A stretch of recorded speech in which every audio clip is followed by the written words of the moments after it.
اعوذ باللہ من الشیطان الرجیم بسم اللہ الرحمن الرحیم عن عثمان رضی اللہ تعالی عنہ قال قال رسول اللہ صلی اللہ علیہ وسلم من بنا للہ مسجدا بن اللہ لہ بیتا فی الجنہ رواہ مسلم رب اشرح لی صدری ویسر لی امری واحلل عقدۃ من لسانی یفقہوا قولی رب یسر ولا تعسر وتمم بالخیر آمین یا رب العالمین۔ احادیث الصحلہ کتاب کی 5ویں حدیث ہم نے پچھلے لیکچر میں گرامیٹیکلی انالائز کر لی تھی، الفاظ کے معنی ہمارے سامنے آ گئے تھے اور بہت ساری انفارمیشن ہم نے الحمدللہ حاصل کی۔ آج کے لیکچر میں ہم انشاءاللہ تعالیٰ اس حدیث کے متعلق جو ڈاکٹر عبدالرحیم صاحب ہمیں انفارمیشن فراہم کر رہے ہیں جملوں کی صورت میں اور عربی عبارت میں بیان کر کے، اس سے ہم انشاءاللہ مستفید ہوں گے اور انشاءاللہ تعالیٰ پھر سوالوں کے جواب جو ہیں وہ دینے کی کوشش کریں گے۔ تو چلتے ہیں جی حدیث کے بعد، لیکن اس سے پہلے ذہن میں تازہ کر لیں کہ حدیث کا مفہوم کیا ہے کہ اللہ کے رسول صلی اللہ علیہ وسلم ارشاد فرما رہے ہیں کہ جو اللہ کے لیے کوئی مسجد بنائے گا، تعمیر کرے گا، تو اللہ اس کے لیے جنت میں ایک گھر بنائے گا۔ بہت بڑا اجر ہے جی اس میں۔ اور یہاں پر ایک بات اور نوٹ کر لیجئے گا کہ پوری مسجد اگر آپ سے نہیں بنتی تو کم از کم مسجد میں حصہ ضرور ڈالیے۔ آپ کی لگائی ہوئی ایک اینٹ، یعنی آپ کے پیسے سے لگی ہوئی ایک اینٹ بھی انشاءاللہ تعالیٰ اللہ کے ہاں بہت قابل قدر ہوگی۔ چلتے ہیں جی میٹیریل کی طرف۔ تو پہلا فعل بتا رہے ہیں بنا، جسے ہم نے ڈکشنری میں دیکھ لیا تھا۔ بنا کے بعد ساتھ ہی یبنی اس کا مضارع بھی دے دیا انہوں نے۔ ہم نے اوریجنلی بنایا تھا اس کو بانون یا مادے کو دیکھتے ہوئے بنا یا یبنی یو، تو اس میں ہم نے ناقص کے جو قواعد اپلائی کیے تھے ماضی میں، وہ تو ہمارا بنا یا سے بنا بن گیا۔ اور یبنی یو، اس میں قاعدہ کیا اپلائی ہوتا ہے؟ اس میں قاعدہ سمپل سا ہے جی، یا پر پیش پیچھے زیر تو یا ساکن ہو جاتی ہے۔ تو اصل میں کیا تھا؟ یبنی یو، یبنی یو، تو یو یا پر پیش تھی، پیچھے زیر تھی، تو یا کو ساکن کر دیا اور وہ بن گیا جی یبنی، بنا یبنی، بنا یبنی۔ اور آگے اس کا مصدر انہوں نے لکھا ہوا ہے المصدر بناؤن، بناؤن مصدر ہو گیا جی۔ اور پھر آگے وہ بتا رہے ہیں کہ تقولو، آپ یوں کہہ سکتے ہیں۔ کچھ جملے آگے انہوں نے دیے ہیں، ان جملوں کو ہم اب اینالائز کرنے کی کوشش کرتے ہیں جی اپنی طور پہ۔ جی پہلا جملہ آپ کے سامنے آ رہا ہے، اس میں فعل پڑھیں جی، کیا ہے؟ بنا۔ کیا ترجمہ کریں گے؟ اس نے بنایا، ماشاءاللہ، کیونکہ جب بھی فعل کا ترجمہ کریں نا تو فاعل کا ساتھ بولنا ضروری ہوتا ہے۔ اگر آپ فاعل کو ابھی ظاہر کر کے نہیں بول رہے تو ضمیر کو فاعل کے طور پہ بول دیا کریں، اور اگر آگے کہیں مرفوع اسم آپ کو نظر آ جائے تو پھر ظاہر کو فاعل کر کے بول دیا کریں۔ تو بنا پہلا صیغہ ہے، واحد مذکر غائب کا صیغہ، تو لفظی ترجمہ ہوگا اس نے بنایا۔ آگے لفظ آ رہا ہے جی ابی۔ جی ابی جو ہے ہم جانتے ہیں اب کا اعراب ہم نے اچھی طرح پڑھا تھا کہ اب لفظ جو ہے باپ کے لیے استعمال ہوتا ہے عربی زبان میں، مرفوع فارم میں ابن، منصوب فارم میں ابن اور مجرور فارم میں ابن۔ لیکن یہ لفظ جب مضاف ہو کر استعمال ہوتا ہے تو مرفوع فارم میں ابو، منصوب فارم میں ابا اور مجرور فارم میں ابی استعمال ہوتا ہے۔ تو یہاں پر ابی استعمال ہوا ہے، لیکن اس کے مجرور ہونے کی کوئی وجہ ہمیں نظر نہیں آ رہی اگر ہم اسے مجرور مانے تو، کیونکہ نہ تو اس سے پہلے کوئی حرف جر ہے اور نہ ہی یہ مضاف الیہ بن کر آ رہا ہے۔ تو اس کا مطلب ہے کہ یہ یہاں پر مجرور استعمال نہیں ہوا۔ تو پھر ایک پوائنٹ اور آپ کو ذہن میں رکھنا ہے کہ یہی ابو، ابا، ابی جو تین لفظ ہیں جو مضاف ہو کر استعمال ہوتے ہیں، جب یہ مضاف ہو یا متکلم کی طرف، میں پھر جوڑتا ہوں، میں نے پہلی بات کی ہے کہ اب کا لفظ جو ہے یہ مرفوع، منصوب، مجرور کیسے استعمال ہوتا ہے؟ ابن، ابن اور ابن۔ لیکن جب اب کا لفظ مضاف ہو کر استعمال ہوگا تو ابو، ابا، ابی کے طور پہ استعمال ہوگا۔ تیسری بات یہ کہ جب یہ لفظ یا متکلم کی طرف مضاف ہو کر استعمال ہوگا تو تینوں فارمز میں یہ ابی استعمال ہوگا، ابی، ابی، ابی، وداؤٹ مضاف، بغیر مضاف ہوئے، ابن، ابن، ابن، مضاف ہوئے، مضاف ہونے کے ساتھ لیکن یا متکلم کے علاوہ، یا متکلم کے علاوہ کسی دوسرے اسم کی طرف مضاف ہو کر ابو، ابا، ابی، دوسری صورت۔ اور تیسری صورت یا متکلم کی طرف مضاف ہونے کی صورت میں ابی، ابی، ابی، تو مرفوع بھی ابی، منصوب بھی ابی، مجرور بھی ابی۔ تو اب یہاں پر ہم ابی کو مرفوع مان سکتے ہیں نا, ہم فاعل بنا لیں بنا کے لیے, کیونکہ ہمیں فاعل چاہیے نا. بنا ہم نے ترجمہ کیا جی اس نے بنایا, ہمیں کیسے پتہ چلے گا کس نے بنایا, کس کی بات ہو رہی ہے, پیچھے تو کوئی بات ہی نہیں ہوئی, تو ہمیں فاعل آگے ڈھونڈنا ہے ظاہر. تو وہ ہمیں مل گیا جی ابھی, یعنی میرے باپ نے بنایا, میرے باپ نے بنایا. تو ابھی یہاں پر ہم کہیں گے یہ مضاف مضاف الیہ ہے, فاعل ہے بنا فعل کا. اس کے بعد آگے لفظ ہے جی مسجدن, منصوب استعمال ہوا ہے. تو منصوب کیوں استعمال ہوتا ہے جملہ فعلیہ میں؟ مفعول بہ. تو اب اتنا جوڑ دیں, ترجمہ کیا ہوگا؟ بنا ابی مسجدن, میرے باپ نے ایک مسجد بنائی. مسجدن کے بعد ایک ہمیں اور لفظ نظر آ رہا ہے بالکل مسجدن جیسا ہی, جدیدن. مسجدن جیسا میں نے کیوں کہا ہے؟ یعنی چاروں اعتبارات سے مسجدن کے مطابق, یعنی چاروں اعتبارات سے کیسے؟ اعراب میں بھی اس کے مطابق مسجدن منصوب تو جدیدن بھی منصوب, عدد میں بھی اس کے مطابق مسجدن واحد تو جدیدن بھی واحد, جنس میں بھی اس کے مطابق یعنی مسجدن مذکر تو جدیدن بھی مذکر, اور وسعت میں بھی اس کے مطابق مسجدن نکرہ تو جدیدن بھی نکرہ. تو یہ مرکب توصیفی بن گیا. تو گویا مسجدن جدیدن مرکب توصیفی جس میں مسجدن موصوف اور جدیدن صفت, موصوف اپنی صفت کے ساتھ مل کر اب یہ مفعول بہ بن جائے گا پورا. اب یہاں تک ترجمہ کریں, بنا ابی مسجدن جدیدن, جی میرے باپ نے ایک نئی مسجد بنائی, میرے والد نے ایک نئی مسجد بنائی. جملہ آگے چل رہا ہے, فی حرف جر آ گیا. حرف جر جب بھی آئے گا اس کے بعد مجرور اسم ہونا چاہیے, وہ ہمیں آگے نظر آ رہا ہے قریتی, اور آگے نا نظر آ رہا ہے. نا ہم جانتے ہیں اٹیچ ضمیر ہے, اور یہ بات اچھی طرح نوٹ کر لیں کہ کسی اسم کے ساتھ جب بھی اٹیچ ضمیر آئے گی تو وہ مرکب اضافی بنے گا, جس میں ضمیر مضاف الیہ ہوگی اور وہ اسم جو ہے مضاف ہوگا. تو گویا فی کے بعد جو قریتی کا لفظ ہے وہ مضاف ہے, نا ضمیر مضاف الیہ ہے, مضاف اپنے مضاف الیہ سے مل کر مجرور ہو گیا فی حرف جر کے لیے, اور فی حرف جر اپنے مجرور کے ساتھ مل کر اب ہم اسے متعلق کریں گے. قریہ کے معنی کیا ہوتے ہیں؟ بستی. تو فی قریتنا, ہماری بستی میں, ہماری بستی میں, ہمارے شہر میں, ہمارے گاؤں میں. اب بتائیے اس کو ہم کس کے ساتھ جوڑیں؟ بنا فعل کے ساتھ جوڑ دیں نا, جوڑ کے دیکھیں ترجمہ ٹھیک بنتا ہے. بنا اس نے بنائی یا اس نے بنایا, فی قریتنا ہماری بستی میں, ہمارے گاؤں میں اس نے بنایا.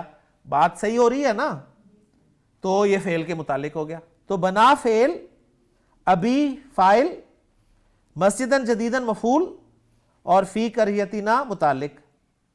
فعل اپنے فاعل مفعول اور متعلق سے مل کر جملہ فعلیہ بن گیا, اور ترجمہ بن گیا میرے والد نے ہمارے گاؤں میں ایک نئی مسجد بنائی.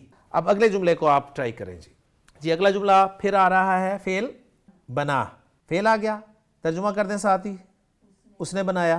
آگے آ رہا ہے ابراہیمو, ابراہیمو مرفوع آ رہا ہے نا, تو فاعل بن جائے گا. تو ترجمہ کیا کریں گے؟ ابراہیم نے بنایا. اب ابراہیم پر ایک حرکت آ رہی ہے, یہ نوٹ کرنے والی بات. ابراہیم واحد اسم ہے, اور واحد اسم پر ایک حرکت آتی ہے تو اس کی وجہ یا تو ہو کہ الف لام لگاؤ یا پھر وہ غیر منصرف ہو. تو اب ظاہر بات الف لام تو لگا نہیں ہے, تو یہ غیر منصرف ہے. اور اس میں غیر منصرف ہونے کے بھی دو جو اسباب پائے جاتے ہیں, وہ ایک تو یہ ہے کہ یہ علم ہے, اور دوسرے یہ عجمی نام ہے.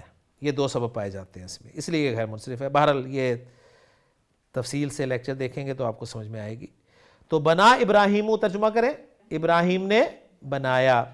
اب ابراہیم کے ساتھ ہم دعائیہ کلمات علیہ الصلاۃ والسلام, یہ دعائیہ کلمات ہو گئے جس میں علیہ جار مجرور, الصلاۃ والسلام جو ہے یہ معطوف علیہ اور معطوف مل کر مبتدا مؤخر, علیہ خبر مقدم اور الصلاۃ والسلام مبتدا مؤخر. مبتدا مؤخر اپنی خبر مقدم کے ساتھ مل کر جملہ اسمیہ ہو کر جملہ معترضہ. اتنی ڈیٹیل میں جانے کی ضرورت نہیں ہے, سمپل آپ اس کو یاد رکھ لیں علیہ الصلاۃ والسلام, ویسے ہی بول دیں آپ. اس کی گرامر کبھی انشاءاللہ تعالی جب آگے جائیں گے تو ہم مزید سیکھ لیں گے. تو ابراہیم علیہ الصلاۃ والسلام نے بنایا. کیا بنایا؟ مفعول چاہیے, آگے مفعول آ رہا ہے, کیا ہے؟ الکعبۃ. الکعبۃ, کعبہ واحد ہے, اور واحد اسم کی منصوب فارم زبر کے ساتھ آتی ہے الف لام لگا ہوا ہو, تو بالکل 100% پرفیکٹ ہے. تو فعل بھی ہمیں مل گیا، فاعل بھی مل گیا، مفعول بھی مل گیا. فعل اپنے فاعل مفعول سے مل کر جملہ فعلیہ ہو گیا. ترجمہ کر دیں، کیا بنا؟ ابراہیم علیہ الصلاۃ والسلام نے کعبہ کی تعمیر کی. اب ہم ذرا ترجمے میں تھوڑا سا فرق کر دیں گے. جی تیسرا جملہ سأبنی. سأبنی، یہ سین آ گیا جی. یہ سین جو ہے یہ حرف استقبال کہلاتا ہے. حرف استقبال یعنی فعل مضارع کے ساتھ استعمال ہوتا ہے پہلی بات، اور فعل مضارع میں چونکہ حال اور مستقبل دونوں کے مفہوم ہوتے ہیں، تو یہ سین اگر لگ جائے یا سوفا لگ جائے، سین اور سوفا، تو یہ فعل مضارع کو مستقبل کے ساتھ خاص کر دیتے ہیں. اب آپ ان کا ترجمہ جو ہے وہ حال میں نہیں کر سکیں گے، ان کا ترجمہ آپ کو مستقبل میں ہی کرنا ہوگا. تو یہ سین جو ہے حرف استقبال کہلاتا ہے. سا، اور آگے فعل آپ کا آ رہا ہے ابنی. ابنی سے ملتا جلتا لفظ ہم نے پیچھے پڑھا ہے بنا کے مضارع میں، یبنی، بنا یبنی. تو یبنی سے ملتا جلتا ہے ابنی. دونوں میں فرق کیا ہے؟ یا اور الف کا. اور یہ یا اور الف کا فرق کہاں ہوتا ہے؟ علامت مضارع میں. یا غائب کے لیے اور حمزہ متکلم کے لیے. ٹھیک ہو گیا نا؟ تو ساتھ ہی آپ کو پتہ چل گیا کہ یہ ابنی جو ہے یہ فعل مضارع واحد متکلم کا صیغہ ہے. فعل مضارع واحد متکلم کا صیغہ. تو سأبنی، اس کا آپ ترجمہ کر دیں، میں بناؤں گا. میں بناتا ہوں نہیں اب ترجمہ کر سکتے آپ اس کا. سین نہ ہوتا نا تو پھر ہم کر سکتے تھے کہ میں بناتا ہوں یا میں بناؤں گا، دونوں ترجمے ممکن تھے. لیکن اب سأبنی ہو گیا، سین لگ گیا، تو اب میں ترجمہ صرف کروں گا کہ میں بناؤں گا. آگے آ رہا ہے جی لی، لام جارہ اور یا متکلم. لی کا ترجمہ اپنے لیے، با محاورہ ترجمہ کریں گے اپنے لیے، ورنہ ترجمہ لفظی بنے گا میرے لیے. میں بناؤں گا میرے لیے، یعنی میں اپنے لیے بناؤں گا. تو اب مجھے بتائیے اس لی کو متعلق کر دینا یا ابنی فعل کے؟ فٹ مفہوم بیٹھ رہا ہے نا، تو کوئی ایشو نہیں ہے. یہ لی جو ہے متعلق ہو گیا ابنی فعل کے لیے. تو سأبنی لی، میں بناؤں گا اپنے لیے. کیا بناؤں گا اپنے لیے؟ بیتن، مفعول بہ منصوب، ایک گھر. انشاءاللہ، ان حرف شرط ہے، شاء فعل ہے، اور اسم اللہ جو ہے لفظ جلالہ یہ اس کا فاعل ہے. تو بس اس کو آپ ایکسپریشن کے طور پہ یاد کر لیں، انشاءاللہ. انشاءاللہ اس کا ترجمہ ہم انشاءاللہ ہی کرتے ہیں، یعنی انشاءاللہ میں اپنے لیے ایک گھر بناؤں گا. کلیئر ہو گیا جی؟ تو الحمدللہ تینوں جملے ہم نے کر لیے. آگے چلیں تو آگے من کے بارے میں آپ کو بتا رہے ہیں کہ من تقولو آپ کہیں گے، آپ کہتے ہیں، اور تینوں جملے آپ دیکھیں گے تو اس میں شرط کے طور پہ من استعمال ہوا ہے. پہلا جملہ ہے جی من کے بعد ذرا غور کریں، عملہ صالحاً لکھا ہوا آپ کو نظر آ رہا ہے. پہلے عملہ پہ بات کریں. عملہ کے کیا معنی ہوں گے؟ اس نے عمل کیا، اس نے عمل کیا. صالحاً منصوب آ رہا ہے تو یہ مفعول بہ بنا دیں. اس نے عمل کیا نیک، اس نے نیک عمل کیا. فعل فاعل اور مفعول بہ جملہ بن گیا. اس کو قرار دے دیں شرط. اور پھر آگے جملہ آپ کو الگ سے نظر آ رہا ہے، دخل الجنت. دخلہ جس میں فعل ہے اور ساتھ ہی فاعل ہے، وہ داخل ہو گیا. کہاں داخل ہو گیا؟ الجنت، مفعول بہ جنت میں. تو دخل الجنت اور عملہ صالحاً، یہ دو جملے ہم نے بنائے ہیں جی. عملہ صالحاً کو ہم شرط قرار دے دیں گے اور دخل الجنت کو جواب شرط قرار دے دیں گے. تو عملہ صالحاً کا ترجمہ ہوگا اس نے نیک عمل کیا، اور دخل الجنت کا ترجمہ ہوگا وہ جنت میں داخل ہو گیا. اب شرط اور جواب شرط کو ملا کر ہم خبر بنا دیں گے اور من مبتدا مان لیں گے، من شرطیہ کو.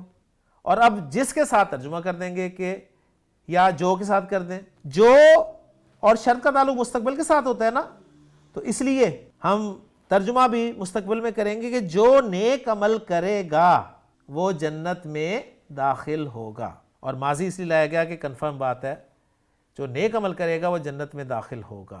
تو من شرطیہ مبتدا، عملہ صالحاً جملہ فعلیہ شرط، دخل الجنت جملہ فعلیہ جواب شرط. شرط اپنے جواب شرط کے ساتھ مل کر خبر، من مبتدا اپنی خبر کے ساتھ مل کر جملہ اسمیہ. جی اگلا جملہ ہے جی من اجتہد نجح. من شرطیہ مبتدا، ٹھیک ہے، ساتھ ہی سے مبتدا بول دیں، من شرطیہ مبتدا. اب آگے آپ نے خبر بنانی ہے، ٹھیک ہے.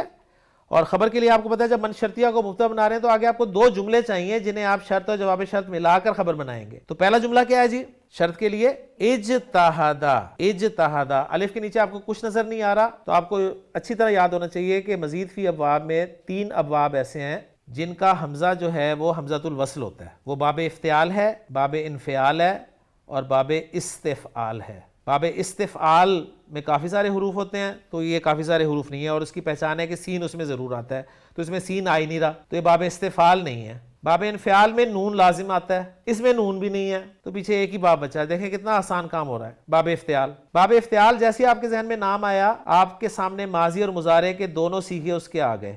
افتعل یفتعل، اجتہد یجتہد، افتعل یفتعل، اجتہد یجتہد، افتعل افتعل افتعل۔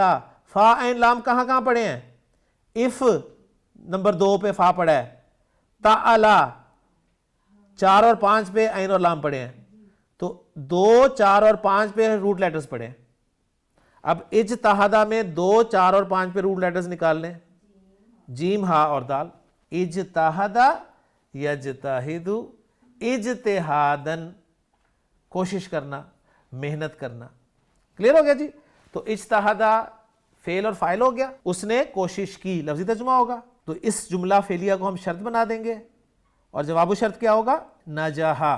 یہ 3 روٹ لیٹرز آپ کو نظر آ رہے ہیں، ماضی کا پہلا صیغہ ہے، نون جیم ہا، نجحا ینجح، با فتح یفتح سے استعمال ہوتا ہے کامیاب ہونے کے لیے، کامیاب ہونا۔ یہ جملہ فعلیہ فعل اپنے فاعل کے ساتھ مل کر جو بنا ہے، اس کو ہم جواب و شرط بنا دیں گے، اور الگ الگ جملے کا ترجمہ کریں۔ اجتہادہ اس نے محنت کی، نجحا وہ کامیاب ہو گیا۔ ٹھیک ہے، اب من کو بھی ساتھ جوڑیں، جس نے محنت کی وہ کامیاب ہو گیا، یعنی جو محنت کرے گا وہ کامیاب ہوگا۔ تو من مبتدا اور اجتہادہ نجحا شرط جواب شرط مل کر خبر، مبتدا اپنی خبر کے ساتھ مل کر جملہ اسمیہ بن گیا۔ کلیئر ہو گیا جی؟ نمبر 3، من زارنی زرتہ، پیٹرن ہمارا سیٹ ہو گیا، اسے باہر کی بات نہیں کریں گے اب یہ، ٹھیک ہے نا؟ تو من شرطیہ مبتدا، اب ہمیں شرط اور جواب شرط چاہیے، 2 جملے۔ پہلا جملہ ہے جی زارنی، زارنی، زارنی، یہ جو نی ہوتا ہے نا، نی فعل کے ساتھ جب بھی نی لگا ہوتا ہے تو مفعول بھی ہی ہوتا ہے جی، سیدھی سی بات ہے۔ تو زارنی کو اگر ہم توڑیں تو ہمارے پاس 2 لفظ آگئے جی، ایک زارا، زارا، زارا، اور ایک نی۔ اب زارا فعل ہے، زارا فعل، اس کا پیٹرن ڈھونڈنے کی کوشش کریں کہ زارا، زارا، زارا ایسا فعل کوئی ہم نے پڑھا ہوا ہے، الف کے ارد گرد 2 حروف ہوں جن پہ 2 زبریں ہوں، اس پیٹرن پہ بے شمار لفظ، قالا، زارا، سارا۔ اب یہ جو الف درمیان میں آتا ہے نا، یہ الف کسی بھی روٹ لیٹر کا حرف نہیں ہو سکتا، یہ پیٹ رول ہے، الف روٹ لیٹر بن ہی نہیں سکتا۔ حمزہ روٹ لیٹر ہوتا ہے، لیکن یہ حمزہ نہیں ہے، ہمیں پتا ہے کہ حمزہ تو حرکت کے ساتھ ہوتا ہے نا، یہ ہے الف ہی۔ الف جب روٹ لیٹر نہیں ہوتا تو پھر یہ کیا ہوتا ہے؟ یہ واو یا یا سے چینج ہو کر الف بنا ہوتا ہے۔ جس طرح کالا، کالا کے روٹ لیٹرز قاف، واو اور لام ہیں، کاوالا سے کالا۔ جاء، جیم، یا اور حمزہ اس کے روٹ لیٹرز ہیں۔ اب یہ ہے زارا، تو گویا زا اور را 2 روٹ لیٹرز تو ہمیں مل گئے۔ اب درمیان والا جو روٹ لیٹر الف، اب یہ واو سے بدلا ہے یا سے بدلا ہے، اس کے لیے ہمیں ڈکشنری کنسلٹ کرنی پڑے گی۔ ہم دونوں جگہ پر دیکھیں گے، ہم زا واو را میں بھی دیکھ لیں گے، زا یا را میں بھی دیکھ لیں گے، ہمیں ایک نہ ایک جگہ مل جائے گا۔ جب ہم نے ڈکشنری کنسلٹ کی تو ہمیں یہ کہاں ملا؟ یہ ہمیں ملا واو میں، تو یہ اصل میں تھا زاوارا۔ اور جب بھی واو یا فعل کے مادے میں آ جاتے ہیں تو وہ غیر صحیح فعل ہو جاتے ہیں، اور جب درمیان میں آتے ہیں یعنی عین کلمہ کی جگہ پر آتے ہیں تو ان کو اجوف کہتے ہیں گرامر کی اصطلاح میں، ٹھیک ہے نا؟ یہ ساری چیزیں آپ پڑھ چکے ہیں۔ تو گویا یہ اجوف غیر صحیح فعل کا ایک مادہ ہے، تو زوارا سے بن گیا زارا، زوارا سے زارا، جس طرح کاوالا سے کالا۔ اب آپ نے اگر ایک کالا کی گردان یاد کی ہوئی ہے نا تو آپ کے لیے کوئی مسئلہ نہیں ہے، آپ کو پتہ ہونا چاہیے جی کالا، کالا، کالو، کالت، کالتا، کلنا، کلنا نہیں کلنا پیش آ جائے گی، کالا، کالا، کالو، کالت، کالتا، کلنا، کلتا، کلتما، کلتم، کلتی، کلتما، کلتنا، کلتو، کلنا۔ اسی پیٹرن پہ زارا کی گردان کر لیں، زارا، زارا، زارو، زارت، زارتا، زرنا، ماشاءاللہ، زرتا، زرتما، زرتم، زرتم، الہاکم التکاثر حتی زرتم المقابر۔ قرآن سے جڑنا ضروری ہے جی، گرامر سیکھنی ہے تو قرآن سے جڑنا پڑے گا۔ مصدر ہمیں ساتھ ہی اس کا نظر آ جائے گا آگے. میں اس کے مضارع پہ بات نہیں کروں گا, بات لمبی ہو جائے گی, لیکن پیٹرن اگر آپ کو دوں تو بالکل وہی پیٹرن ہے جی. کالا یقولو زارا یزورو, کالا یقولو زارا یزورو, کالا یقولو زارا یزورو, کالا یقولو زارا یزورو, کالا یقولو زارا یزورو. زارا یزورو زیارتن, زیارت کرنا. زیارت کیا ہوتی ہے؟ دیکھنا, ملاقات کرنا, ملنا, ٹھیک ہے نا. تو یہاں پر زارا یزورو زیارتن ملاقات کرنا, ملنا کے معنی میں ہے. تو اب آپ کو سمجھ میں آ گئی ہوگی. زارا اس نے ملاقات کی, وہ ملا, فعل اور فاعل ہو گیا. نی مفعول بھی مجھے, وہ مجھے ملا, اس نے مجھ سے ملاقات کی, یہ شرط ہو گیا. جواب شرط کیا ہے؟ زرتہ. زارا زارا, زارو زارت, زارتا زرنا, زرتا زرتما, زرتم زرتی, زرتما زرتنا, زرتو زرتو میں ملا, اسے, میں ملا اسے, لفظی ترجمہ کر رہے ہیں نا. تو زرتو فعل فاعل مفعول بھی ہو کے جملہ فعلیہ ہو کے جواب شرط. تو زارنی زرتو. اب ہم من شرطیہ کو بھی ڈال لیں تو ترجمہ کیا کریں گے؟ جو مجھ سے ملے گا میں بھی اس سے ملوں گا. یعنی جو مجھ سے ملے گا میں اس سے ملوں گا. یعنی اس کا مطلب یہ بھی آپ کہہ سکتے ہیں جو میری زیارت کرے گا میں اس کی زیارت کروں گا. کلیئر ہو گیا جی؟ تو آخر میں کنکلوڈ کر رہے ہیں کہ حاضی ہی من, یہ والا من جو ہے نا یہ کون سا ہے؟ الشرطیاتو, یہ من شرطیہ ہے. کلیئر ہوگی جی بات؟ بہت تفصیل سے میں نے سمجھا دیا ہے, اس سے زیادہ تفصیل میرے خیال میں ممکن نہیں ہے. اب آ جائیں جی سوال جواب کی طرف, اور انشاءاللہ تعالی کیونکہ سوالات ایک جیسے ہی آ رہے ہیں تو انشاءاللہ ہمیں مشکل پیش نہیں آئے گی. پہلا سوال ہے جی عجب اما یاتی, آنسر دا فالوئنگ. اور پہلا سوال ہے ما جزاؤ, اس کا اعراب ذرا ہمیں ڈالنا پڑے گا. ما کیا, کیونکہ کویسچنز ہیں نا تو آپ کو ذہن بنا لینا چاہیے کہ کویسچن آنسر کیا کون ایسے ہی ہوں گے, ٹھیک ہے نا. وہاں پر کوئی نہیں کے ساتھ تو ما نہیں استعمال ہو رہا ہوگا نا. جب کویسچنز کی بات ہوگی تو کیا کون ایسے ہی سوال والے الفاظ استعمال ہوں گے نا. تو ما کیا فوراً ہی آپ کا ذہن جانا چاہیے, کویسچن کر رہے ہیں تو ما کے معنی یہاں پر کیا ہی ہونے چاہیے. ما جزاؤ, جزاؤ من, ہاں جی کون سا مرکب میں بنا رہا ہوں؟ جزاؤ من, جلدی سے غور کر کے بتائیں. جزاؤ من اضافی, ماشاءاللہ. کیسے پتہ چلا کہ میں اضافی بنا رہا ہوں؟ پہلے لفظ پہ میں نے جزا پر الف لام بھی نہیں ڈالا اور تنوین بھی نہیں پڑھی, تو آپ کا ذہن گیا کہ مرکب اضافی بنا رہا ہوں. کنفرم آپ نے کیا جب آپ کو اگلا لفظ مضاف الیہ مجرور نظر آیا, لیکن وہاں پر من نظر آ رہا ہے. تو من موجی لفظ ہے, چاہے مجرور ہو چاہے مرفوع ہو چاہے منصوب ہو, مانی ہوگا. تو ہم بڑے آرام سے اسے مجرور یہاں پر کنسیڈر کر سکتے ہیں, ٹھیک ہے نا. تو جزاؤ من, اس کی جزا جو, اور میں نے بتایا کہ من اکیلا نہیں آئے گا, من کے بعد صلۃ الموصول ہوتا ہے نا, وہ صلۃ الموصول ڈھونڈ لیں, وہ ہے جی یبنی. یبنی آپ کو پتہ چل گیا فعل مضارع, فعل اور فاعل آ گیا, کیونکہ آگے ہمیں مرفوع کو اس نظر نہیں آ رہا. مرفوع کچھ نظر نہیں آ رہا نا, آگے دو ہی لفظ ہیں نا, مسجدن اور للہ, تو مرفوع کچھ نظر نہیں آ رہا. مسجدن منصوب ہے تو مفعول بھی بن گیا, اور للہ جار مجرور متعلق یبنی فعل کے ہو گیا. یبنی فعل اپنے فاعل, مسجدن مفعول اور للہ متعلق سے مل کر جملہ فعلیہ ہو کر من موصولہ کے لیے صلہ بن گیا, اور موصول اپنے صلے کے ساتھ مل کر جزا مضاف کے لیے مضاف الیہ بنا. یہ کہنا آئے گا, اسی طرح آئے گا نا کہنا. آپ پڑھا سکتے ہیں, سب کچھ کر سکتے ہیں آپ. میں اگر پڑھا سکتا ہوں نا تو دنیا کا ہر شخص پڑھا سکتا ہے. جب میں نے آپ کو ایک بات بتا دی کہ من اسم موصول اکیلا استعمال نہیں ہوگا, ہمیشہ اپنے صلے کے ساتھ استعمال ہوگا, موصول و صلہ مل کر جملے کا کوئی پارٹ بنیں گے. جملہ اسمیہ ہے تو مبتدا یا خبر بنیں گے, جملہ فعلیہ ہے تو فاعل یا مفعول بنیں گے, اور اگر حرف جر کے بعد آ رہے ہیں تو مجرور بنیں گے, اگر مضاف کے بعد آ رہے ہیں تو مضاف الیہ بنیں گے. تو مضاف کے بعد نہیں آ رہے, جزاؤ کو آپ نے مضاف بنایا ہے نا, تو اب من کے بعد جو صلہ آ رہا ہے وہ دونوں مل کے مضاف الیہ بنیں گے کہ نہیں بنیں گے؟ یبنی مسجدن للہ, یہ جملہ فعلیہ جو ہے یہ تو صلہ ہے نا موصول کا, اور من موصولہ جو ہے وہ اپنے صلے کے ساتھ مل کر مضاف الیہ بن رہا ہے, اور جزاؤ مضاف ہے جس کا مضاف الیہ من یبنی مسجدن للہ ہے. تو اب ترجمہ کرنے کی کوشش کریں کہ جو اللہ کے لیے کوئی مسجد بنائے گا اس کی جزا کیا ہے, اس کا بدلہ کیا ہے. اس میں ما جو ہے ہم نے مبتدا بنا لینا ہے, اور جزاؤ سے آگے جو ہے وہ خبر بن جائے گا, اور مبتدا خبر ملا کر جملہ اسمیہ بن رہا ہے. کلیئر ہو گیا؟ تو ہاں جی کیا جزا ہے جی جو اللہ کے لیے مسجد بنائے گا؟ ہم وہی نبی کریم صلی اللہ علیہ وسلم کے الفاظ بول دیں کہ من بنا للہ مسجدن بن اللہ لہ بیتن فی الجنت. وہی حدیث آپ بول دیں. صرف یہ ہے کہ انہوں نے مضارع استعمال کیا تو آپ بھی مضارع جواب میں استعمال کر لیں.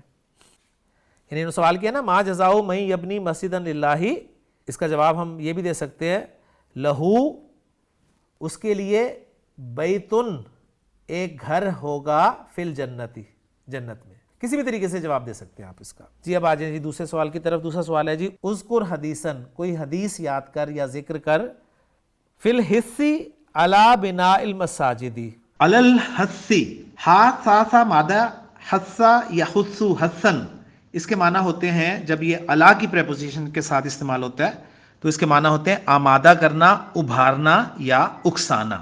تو یہاں پر ہم ترجمہ کریں گے کہ ذکر کر یا بیان کر ایک ایسی حدیث جو مساجد کی تعمیر پر آمادہ کرے، مساجد کی تعمیر پر ابھارے.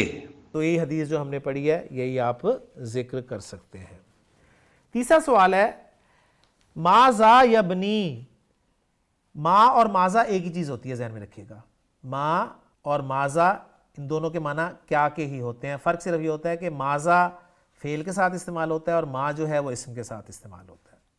تو یہاں پر یبنی آ رہا ہے تو اس لیے ماں زا لگ گیا، ورنہ ماں یبنی بھی چل سکتا تھا.